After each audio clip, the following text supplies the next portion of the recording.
দমন করবে, দাবড়িয়ে বেড়াবে সমাজের, রাষ্ট্রের নিকৃষ্ট পাপিষ্ঠ ব্যক্তিরা। বর্তমান কি এই আলামতটা আছে? খুব ভালোভাবেই আছে।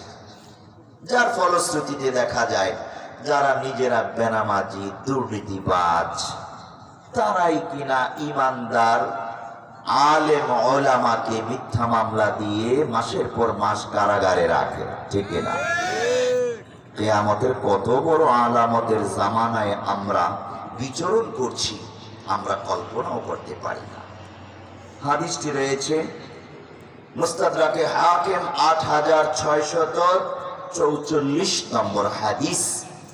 মহান আল্লাহ তাআলা আমাদেরকে কিয়ামতের এই 5টি আলামত পেয়ারা নবী বয়ান করেছেন একটি হাদিসে। এই আলামতগুলো থেকে বেঁচে থাকার তৌফিক দান করুন বলে আমিন। অন্তত আমরা নিজেরা যেন কিয়ামতের এই আলামত বনে না যাই।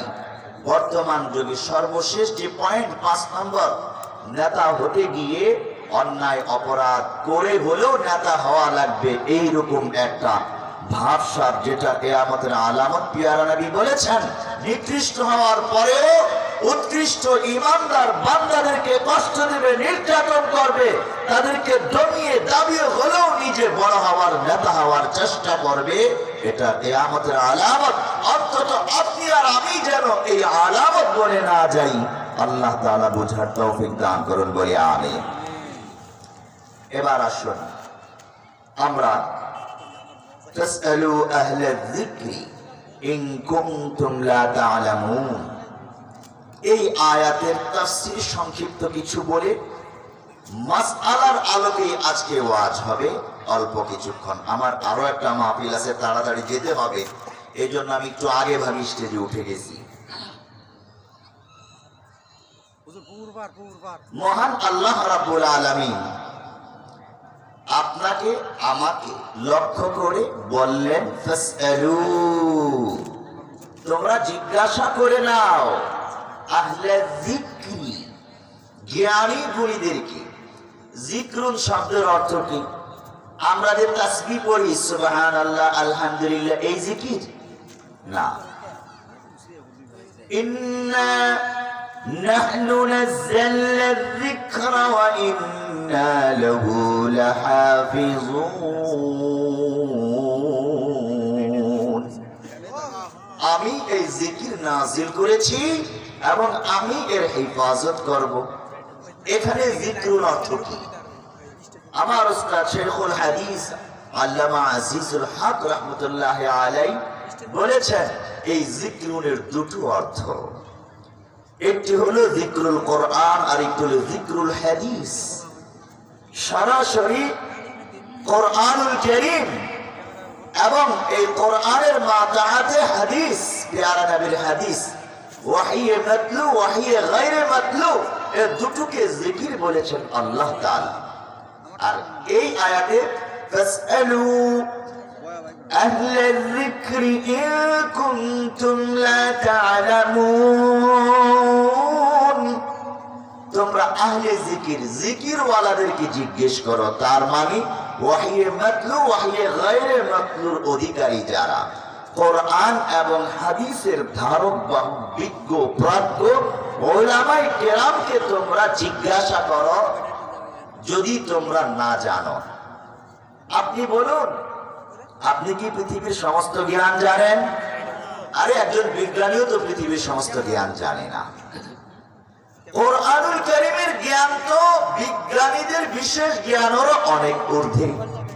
এই জ্ঞানও তো শুধু নির্দিষ্ট ওস্তাদের কাছে পড়ালেখা করনে ওয়ালা উলামায়ে কেরামই শুধু জানে।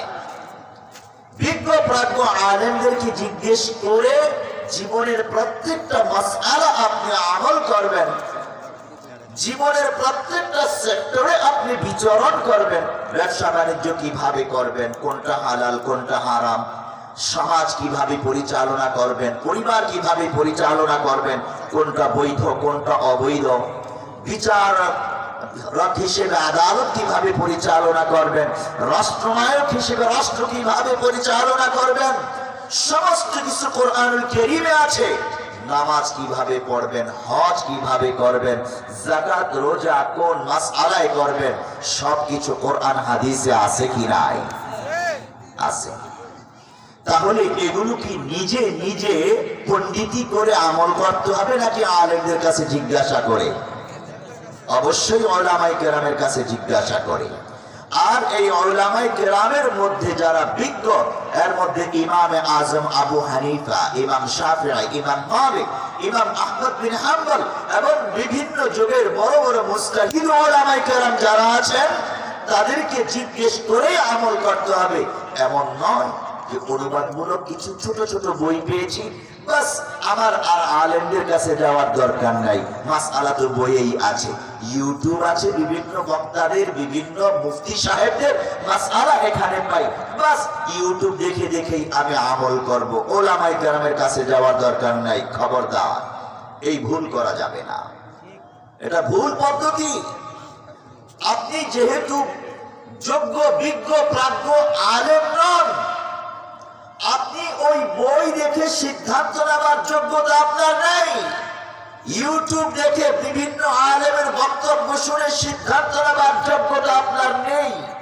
এই জন্যই আপনাকে স্থানীয় বিজ্ঞ প্রাজ্ঞ মুফতি সাহেবের শরণাপন্ন হওয়া লাগবে।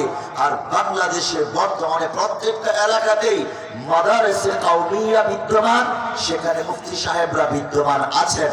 আপনার তো অভাব হবার কথা না, কেন আপনি একা একা সিদ্ধান্ত নিয়ে ভুল করবেন?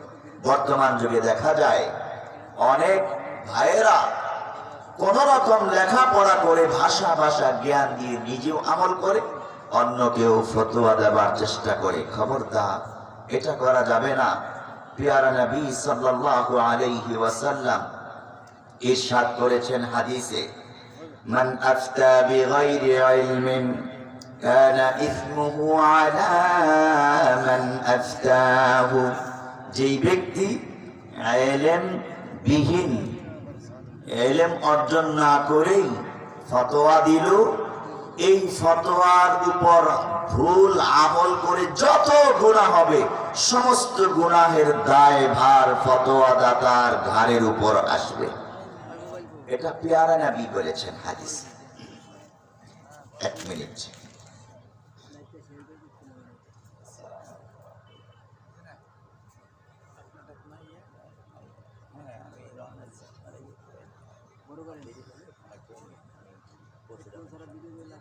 না হেডফোন আছে, মোবাইল দূর, ক্যামেরা দূরে, মোবাইল দূরে, ক্যামেরা দূরে।